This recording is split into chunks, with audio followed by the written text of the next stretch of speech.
This is a really fussy, wow.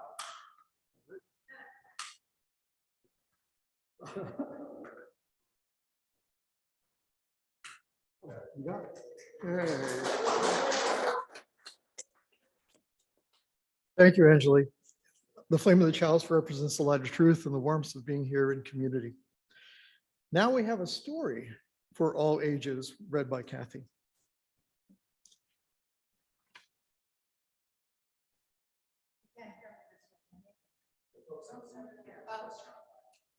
Right.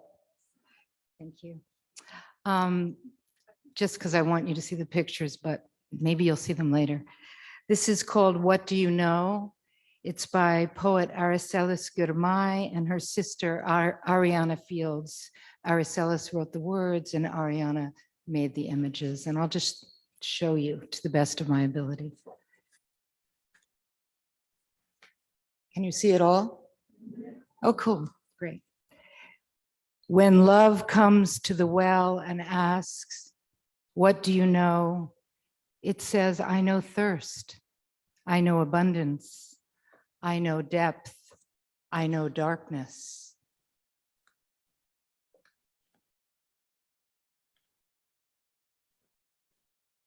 When love comes to the farmers and asks, what do you know? He says, I know the colors of the earth's flat face.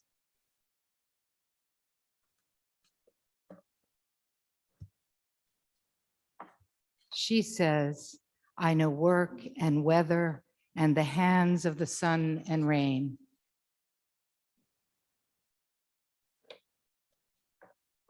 When love comes to the honeybees and asks, what do you know? They say, we know the bright heads of the yarrow and the hyssop and the ruffles of the horse mint flowers.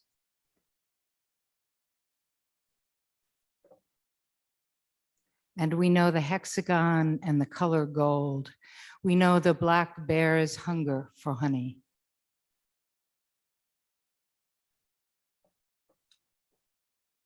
When love comes to the historian and asks, what do you know? She says, I know history speaks when we listen for the quietest stories among the stories.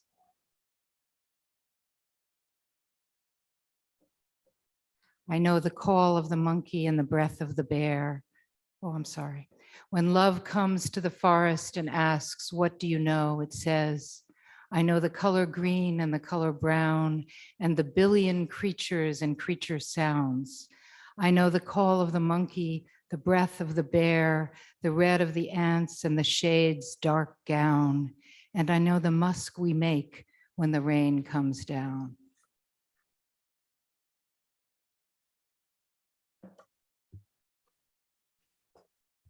When love comes to the ash and asks, what do you know? The ash says, I know the secrets between the volcano and the sky.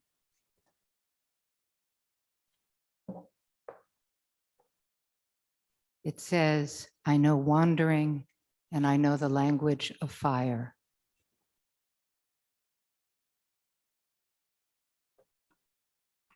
When love comes to the rock and asks, what do you know? The rock says, I know the force of the water and the force of the wind. And I know that change is possible, even if it takes 1,000,000 years.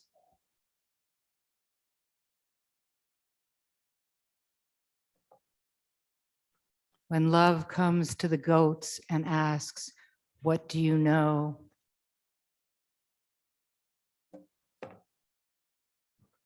They say, we know the face of the cliff and we know the balance of our hooves on the jagged edges.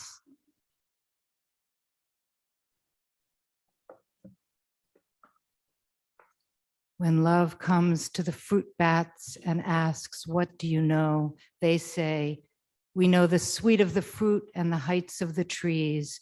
We know our way in the dark and the clicking of wings.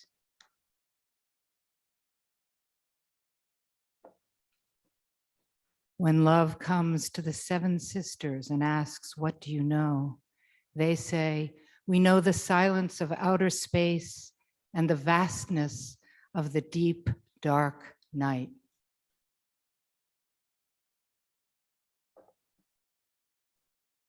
We know the story of distance and the language of light.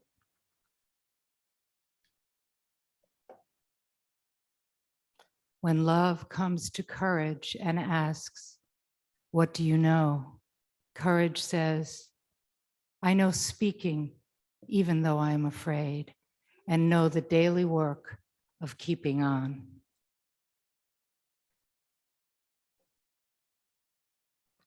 When love comes to the seafarer and asks, "What do you know?" she says, "I know the breath of the ocean and the eye of the whale. I know the strength of my muscles as they pull the rope, and I know that star and that star."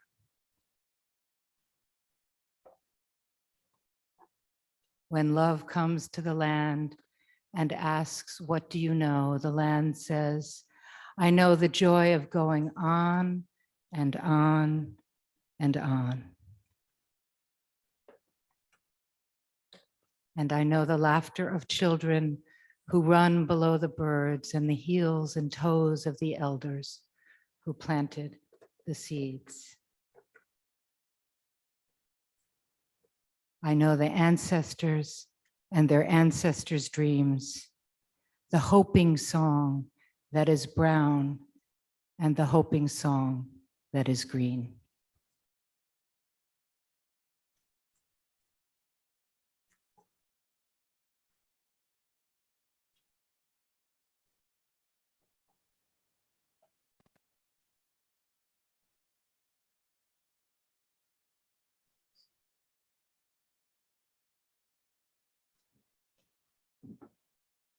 This next song that we're going to do with the choir is called Ella's Song. It's named for Ella Baker.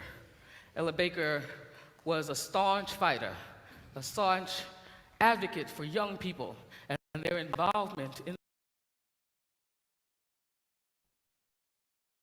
the civil rights movement. One who would sit for hours and listen as young people discussed and debated strategies for how they would move next in whatever direction they decided they wanted to go. These are Ella Baker's words. They were set to music by Bernice Johnson-Regan, Ella's Song. Now these are some very strong words we're saying here, so it means we need everyone to sing with us. The chorus. I'm going to teach you the chorus. I want you to sing it back to me. We who believe in freedom cannot rest. We who believe in freedom cannot rest until it comes. Now, we who believe in freedom cannot rest. We who believe in freedom cannot rest until it comes. That's good, but it's weak. There's a lot of things going on in the world right now. There's a lot of freedoms being threatened. Think about it. Here we go. We who believe in freedom cannot rest. We who believe in freedom cannot rest until it comes. Good. Now Carol and I will sing the verses, and when it's your turn, come in nice and strong. Ready? Whenever you are. Until the killing of black men, black mother sons is as important as the killing of a white man, a white mother son. We who believe in freedom cannot rest. No, no, we who believe in freedom cannot rest. You know, that which touches me most is that I had the chance to work with people, passing on to others that which was passed on to me. To me, young people come first. They have the courage of where we fail. And if I could but shed some light as they carry us through the gale, we who believe, come on, we cannot rest. Say it like you know it now. We who believe.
believe in freedom.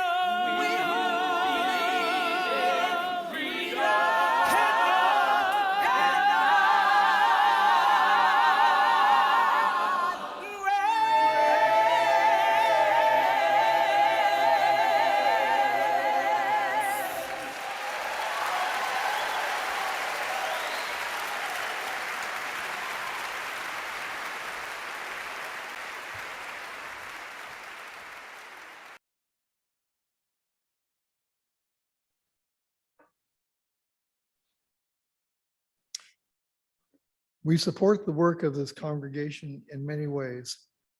Those online can contribute by PayPal or by check. A basket will be passed around here in the meeting house. This basket helps us to pay the bills that allows us to maintain our religious presence.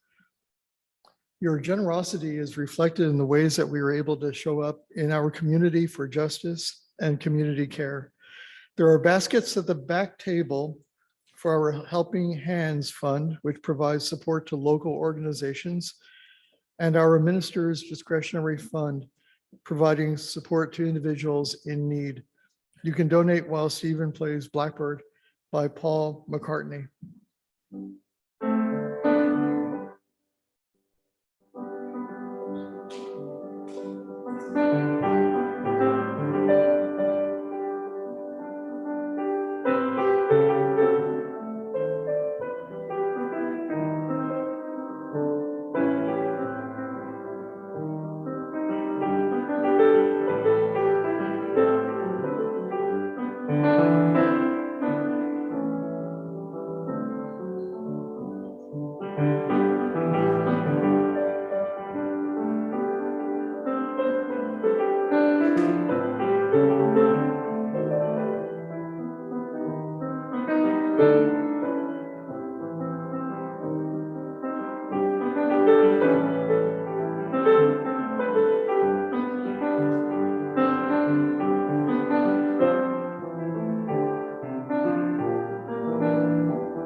This is a time in our community of shared faith to listen to the open hearts of those gathered here, to share their joys, sorrows, and concerns, and to silently offer our own support and good wishes.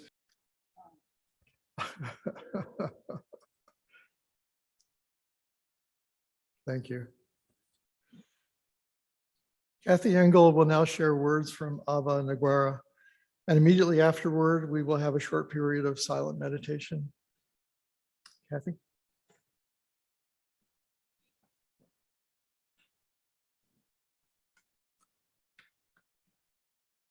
In thinking about being with you today, I reached out to a young friend, Ava Naguera, who is 10 years old And 5 years ago, when she was 5, she and I became poetry pen pals.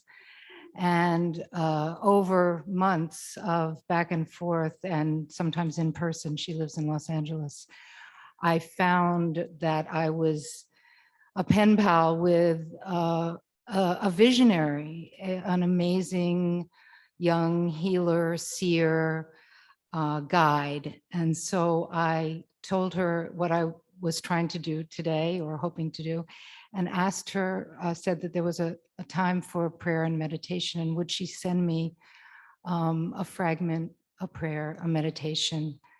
And this is what she sent for us. Eva Noguera. Trees line the dim horizon.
Stephen will now play the spiritual hymn, Hush, accompanied by our UU singers, Ken Dorff, Kent Martin, and Carol Mason.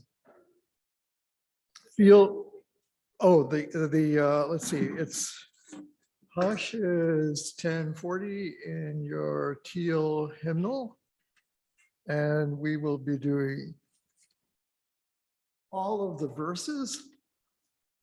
Feel free to stand up, move to the music, clap your hands, whatever moves you. Stephen?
I think we'll deliver the sermon for this Sunday.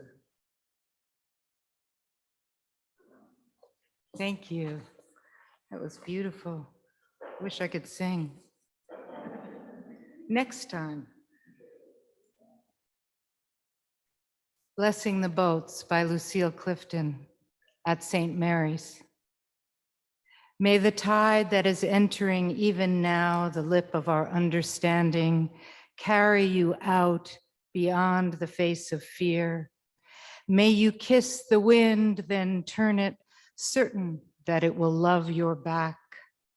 May you open your eyes to water, water waving forever, and may you, in your innocence, sail through this to that.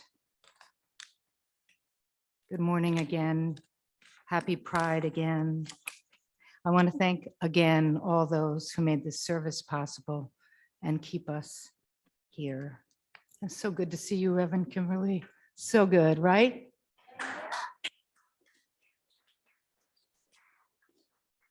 I want to thank this earth for still being here, for giving. Thank those who tend, ancestors who guide us, children who guide us, babies who guide us. The indigenous Chilean poet, artist, alchemist, Cecilia Vicuña writes, becoming aware of the spirit spin that weaves us together, we enhance our chance of survival.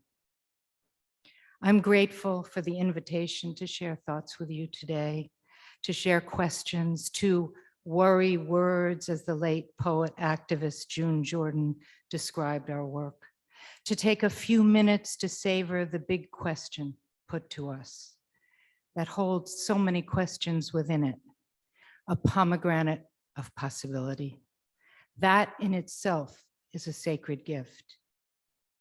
To be offered an opportunity for exchange, given my vocation, obsession, solace, and joy when asked to speak into something called prophetic justice, I immediately had an internal translation, making it poetic justice. And then I leaned into the kinship I feel between poetic justice and transformative justice.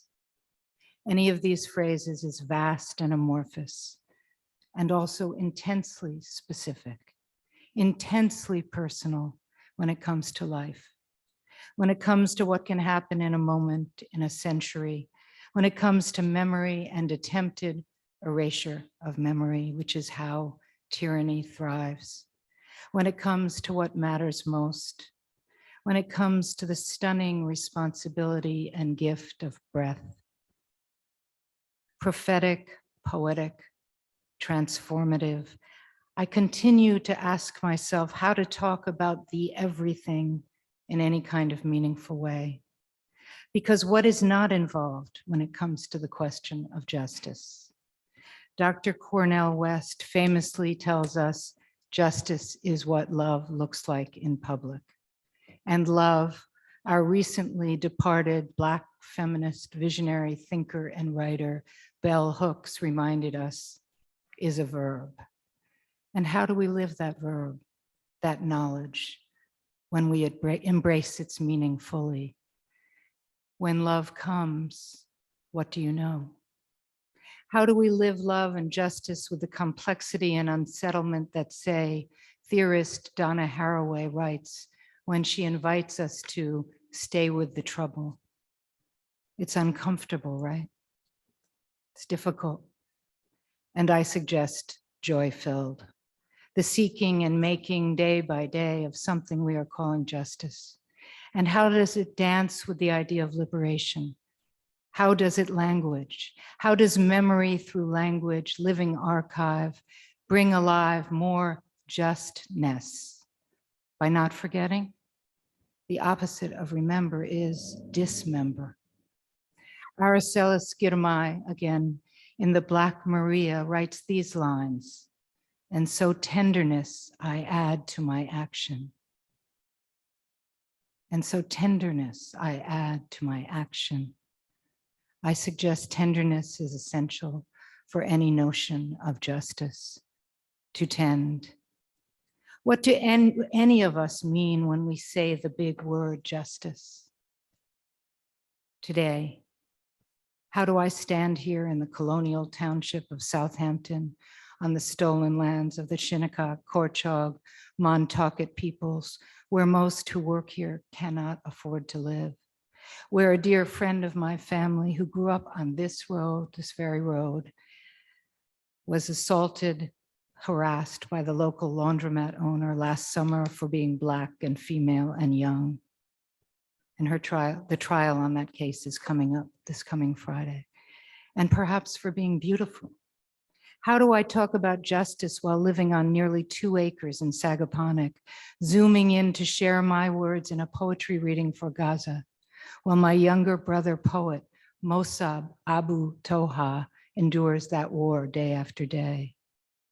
How can we talk justice knowing every war is a war against children, knowing that those charged with protecting the children watch them gunned down when they are Black and brown, when they are Indigenous children, when they are trans and queer youth, and kill them with their own guns and hands again and again at the border, on the street, at home, at school?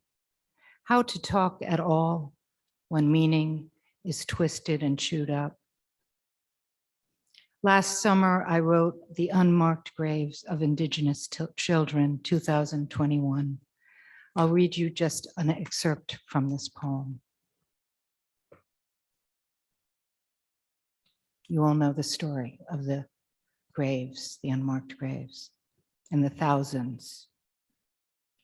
I will not write a poem over the graves of children, the invisible calligraphy of their lives. To honor the children, I will study the snail in its trail, democracy of birds in flight, the way trees converse, and I'll more than hug that tree.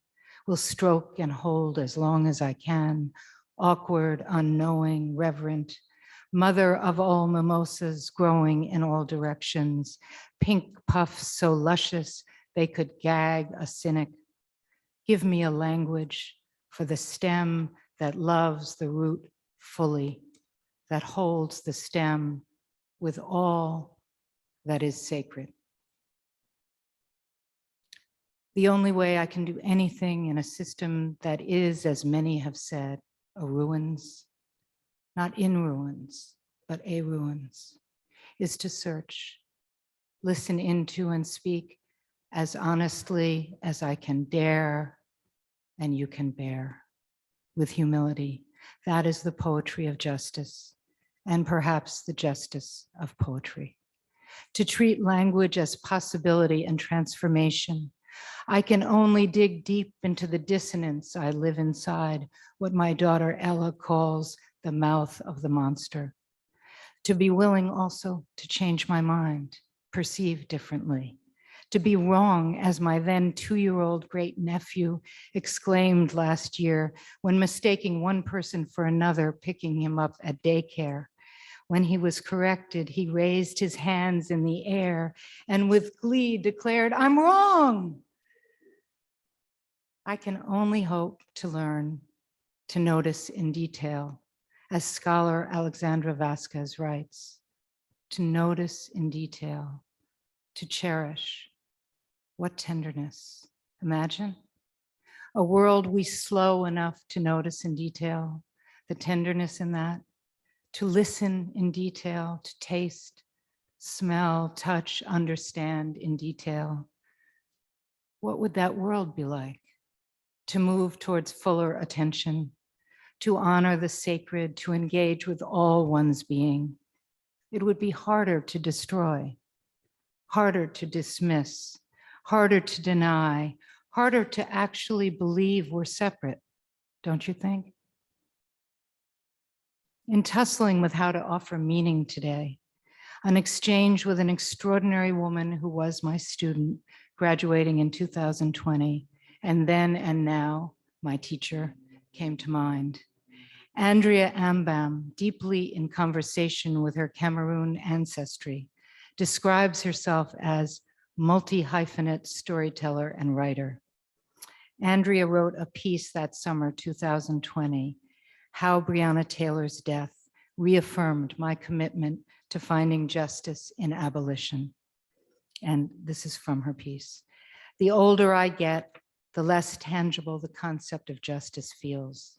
It seems made up, blurry, abstract. It feels like something a white man painted then sold for thousands of dollars, but no one can actually tell you what it is. It feels distant, too verbose, and just out of reach. And yet I can't stop stretching for it. This is the plight of the Black person living in America, in a country born out of the wrongdoing and harm against us. Our very existence becomes an unconscious or conscious existential quest for justice. She went on, there have been many calls to arrest the police that killed Breonna Taylor, but I do not believe we can find justice in arrests and prisons. Andrea described her process as she began to develop her show called Rehearsing Justice. She said, I sought to rehearse justice, and I wanted to know from others, what do you think justice looks, feels, tastes, smells, and sounds like? She then called on, she wanted to call on ancestors, so she called on Ida B. Wells and created a piece in which Ida B. Wells travels through time. Where's that there? I responded to Andrew's invitation request with these words. It's a parrot. I guess I should be true to my words and listen to that parrot. I responded to Andrea's invitation with these words, slightly edited. Beloved Andrea, for days I've been walking with your question, pulsing my wrist, ankle, throat, sitting with it on my tongue, holding it like flame, waiting with it at the altar I made with candle, fabric, flower, sweating it through pink and blue moon, mist and star shower, weeding through it with mullein, pine cone, deer dung and bone, listening for it, archiving it on my knees in my home, wading through flyers, news clips, mission statements. Years ago, a dear poet, griot's sister, suggested instead of using the word justice in a poem that I show it, then told me a story of seeing and hearing a young girl and the woman who she thought to be the girl's grandmother in the park in Brooklyn. The elder's West Indian lilt as she leaned to her granddaughter like a branch over water, the warmth from her hands through the limbs of a tree holding the air around them like mist or memory, the freedom in the child's movement at that moment. The word I've carried like a backpack or a lozenge in my mouth these many years. How can I fill it with the life it asks and offer to you with some meaning, beloved Andrea? Adequately honor the trust of your invitation. Justice, justice, justice to be just as in fair, to be just as in only, meaning yes, just this now, just all, just this future, the stis of the word as in solstice, armistice, interstice, the stitch of it. I can say equity, reparations, interdependence, accountability, remember, no borders, abolition, the chance to flourish all, honoring the wholeness of each and all. I want to offer the aliveness the word craves to become. Just the next question, just some rest, just blossom, just look up at the vast. I want to find some nugget to utter, a haiku, short theory, mantra, but I stutter. No clear anything, only you and you and you. So-called students who are my teachers, daughters, nieces and nephews, blood and beyond, the ever-expanding community I cherish. You are my vision of justice. Along with these trees, this black earth, these wild, invigorating waves, wandering deer, turkey family, lone horse, the whale, firefly, a good meal, dancing, laughing hard. I want to say, your best life, my darling. I want to say yes, yes, yes. Justice is a word with a body, and its future is joy. I want to say skin, spirit, home, every kind of sovereignty, and the words ask for more, meaning just everything you imagine. They ask to be plumped and filled with the real of each morning, not fearing for your life or your brothers or sisters near or far or ancestors' memory, the real of the promise of growing our souls, as Grace Lee Boggs said. Such an idea to be made real as our or we. How lazy and inadequate for me, an elder, a white sloganeering elder at that, to put the burden back on the young, breaking out of the shell, into the fire again and again, begin again, we begin again. Closing her essay, A Letter to My Friend, June Jordan wrote, the willingness to listen and to say all that we know and feel, all that we dare, perhaps that will help us to build something better than we can even now imagine.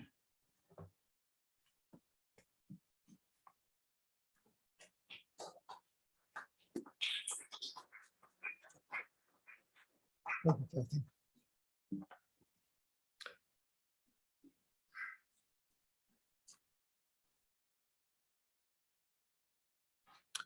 Now please turn to hymn number 170. Our youth singers will accompany Stephen at the piano.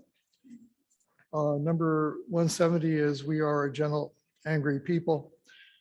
And we're going to be singing verse 1, 2, 5, and Stephen, 1, 4, 5, and 6. 1, 4, 5, and 6. And maybe I'll holler out the key words at the before the next lyric. Stephen?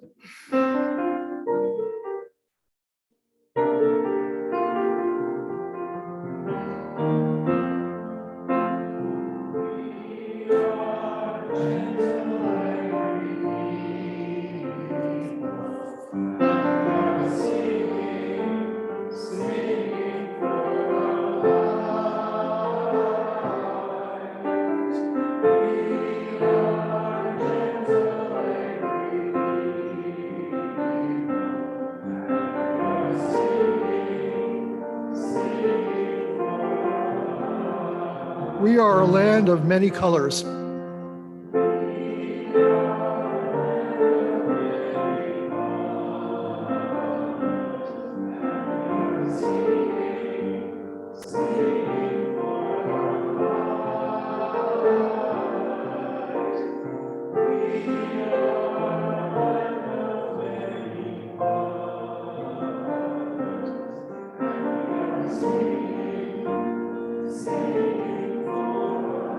We are gay and straight together.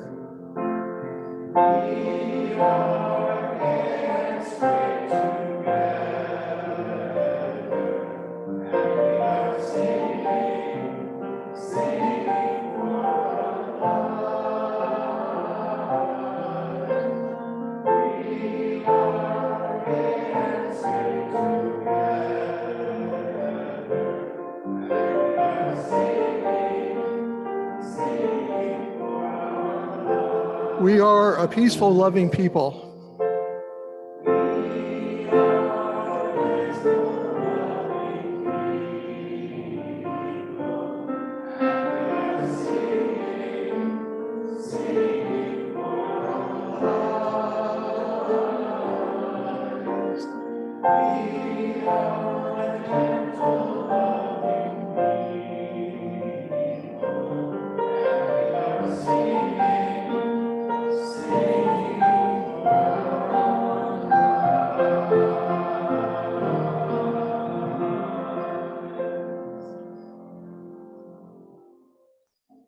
Thank you.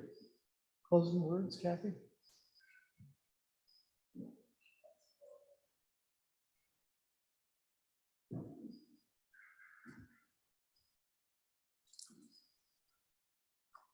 Oops, I lost it.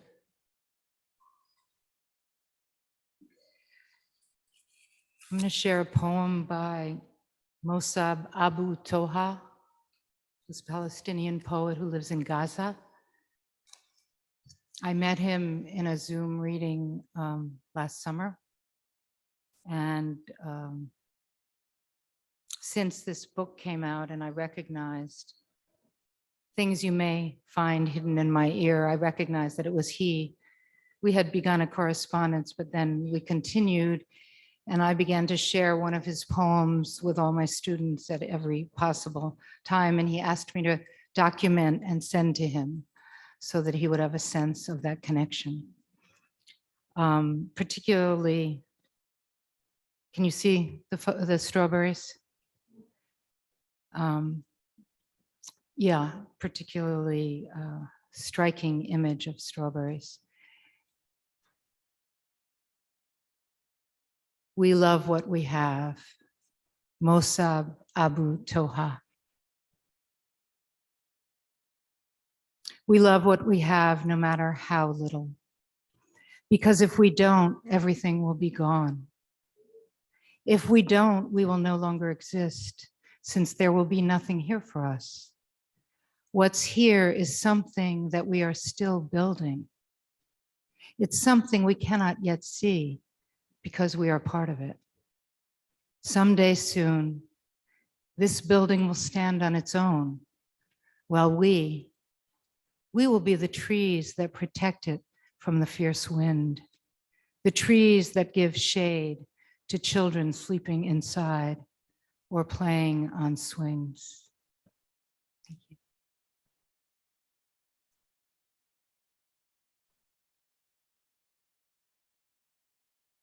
Thank you, Kathy.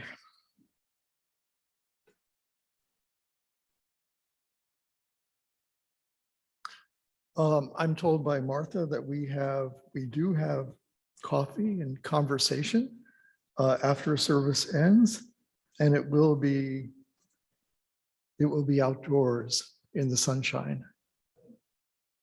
I also heard that Angeli has made double chocolate Oreo cookies. I'm sure from a very, very healthy recipe.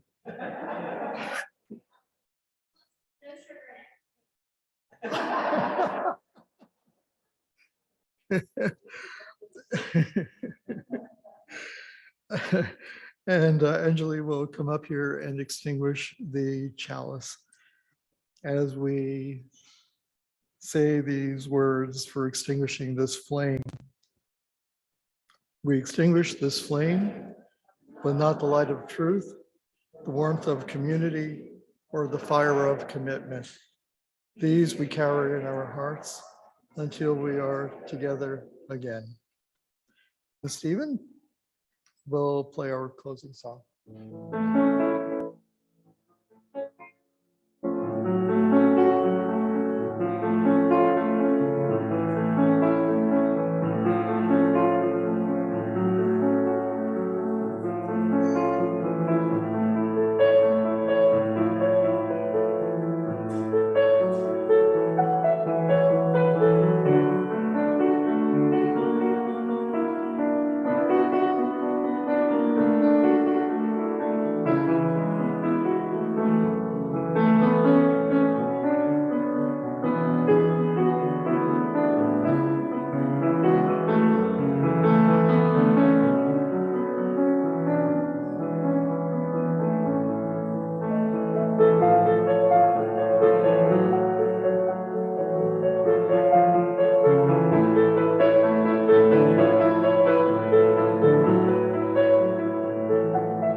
All right, thank you.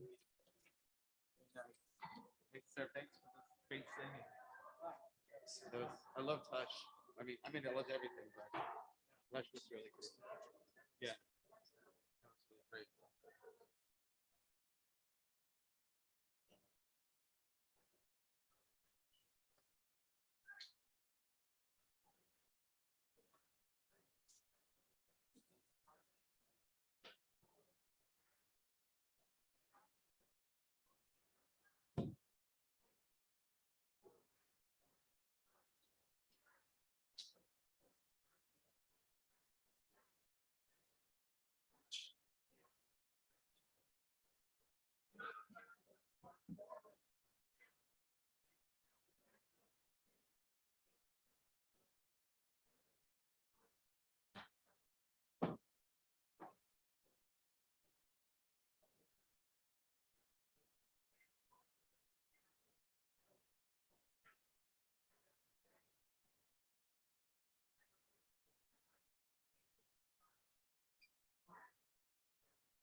Your parent teacher?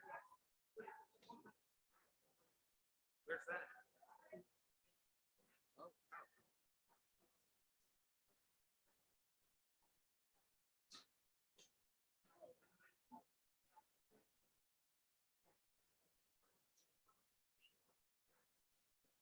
That's what your teacher said?